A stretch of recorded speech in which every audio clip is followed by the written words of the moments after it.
Pak, hati-hati Pak.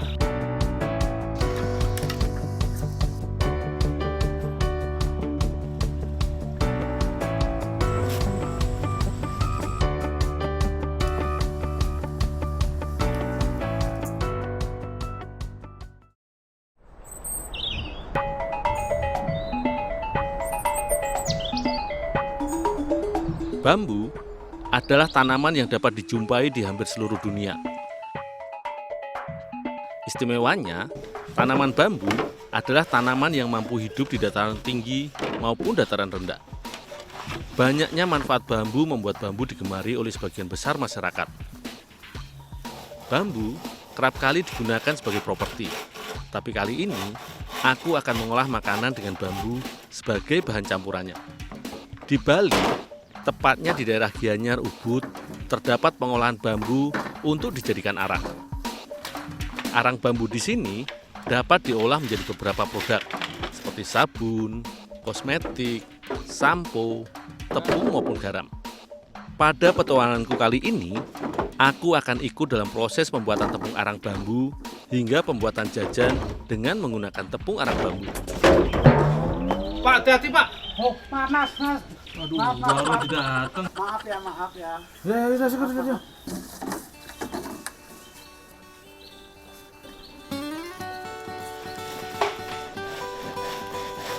Hampir semua jenis bambu dapat dijadikan arang. Namun setelah diuji coba, jenis bambu kuning dan bambu petung tidak bagus untuk dijadikan arang karena mudah hancur. Batang bambu yang dapat diolah menjadi berbagai macam produk adalah bambu yang sudah tua. Ciri-ciri fisiknya adalah bambu sudah mulai berwarna kekuningan. Bambu dikeringkan terlebih dahulu selama kurang lebih 1 minggu. 1 minggu adalah waktu yang ideal untuk mendapatkan bambu yang tidak terlalu basah maupun terlalu kering. Setelah proses penjemuran, bambu dipotong sepanjang kurang lebih 1 meter agar cukup untuk dimasukkan ke dalam tungku pembakaran nantinya.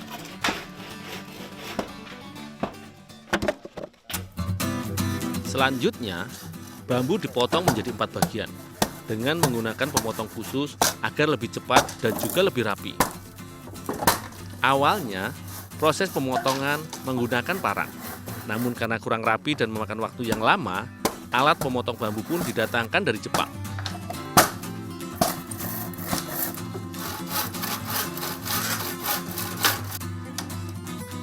Supaya bersih dari bubuk bambu yang menempel, potongan bambu tidaklah dicuci dengan air, melainkan dibersihkan dengan menggunakan potongan sabut kelapa.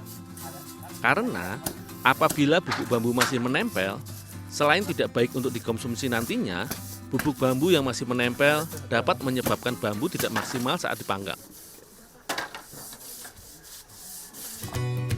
Bambu yang sudah diikat dimasukkan ke dalam tungku pembakaran yang menyerupai gua.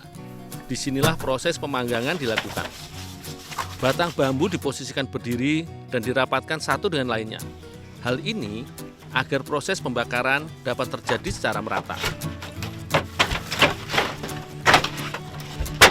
Bambu dipanggang selama 8 jam di dalam gua yang tertutup.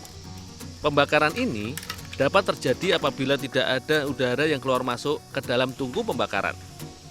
Setelah 8 jam, bambu didiamkan selama 2 minggu hingga bambu tidak lagi mengeluarkan bara. Belum banyak yang tahu manfaat dari arang bambu atau takesumi dalam bahasa Jepang. Arang bambu memiliki keunggulan untuk menyerap racun yang banyak terdapat pada tubuh. Selain itu, arang bambu juga dapat menyerap penyumbatan jantung sehingga membuat peredaran darah menjadi lancar.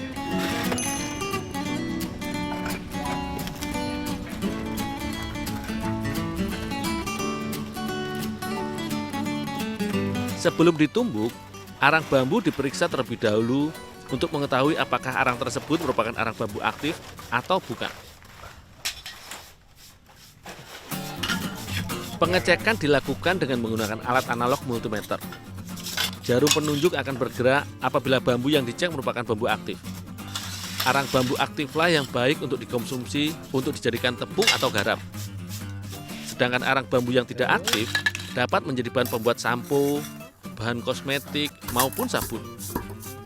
Arang bambu yang sudah dicek pun dibersihkan kembali dengan menggunakan sabut kelapa. Arang bambu yang sudah dipilih ditumbuk hingga halus dengan tumbukan.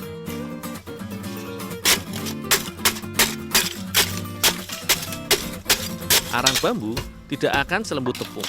Karenanya, arang yang belum terlalu halus ini digiling terlebih dulu dengan mesin penggiling. Di Indonesia, arang bambu memanglah belum banyak dikonsumsi, berbeda dengan di Jepang.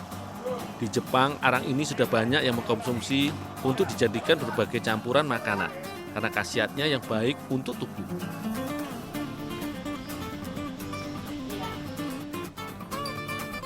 Bok, ini tepung arang bambunya, Bok.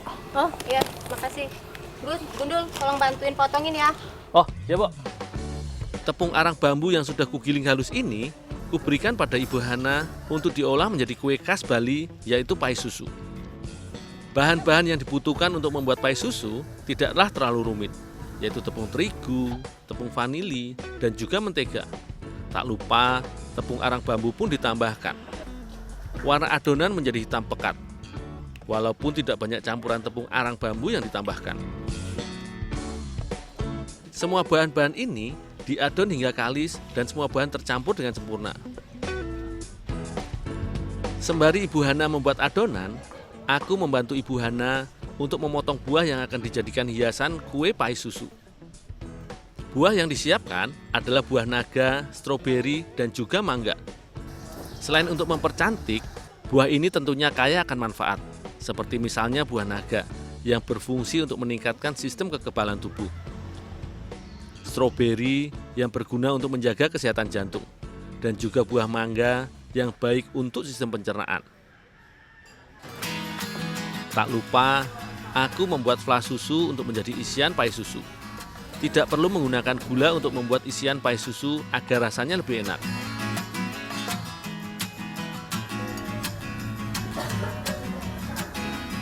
Pembuatan fla cukup dengan menggunakan kuning telur dan juga susu kental manis.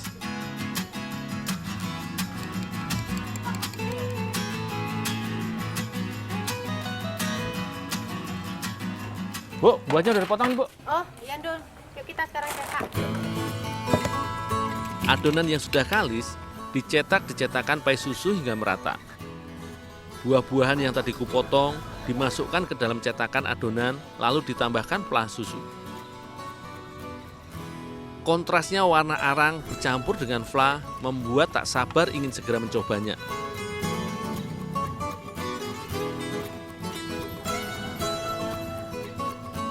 Tidak membutuhkan waktu yang lama untuk memanggang pai susu. Hanya membutuhkan waktu 30 menit agar pai susu dapat matang dengan sempurna.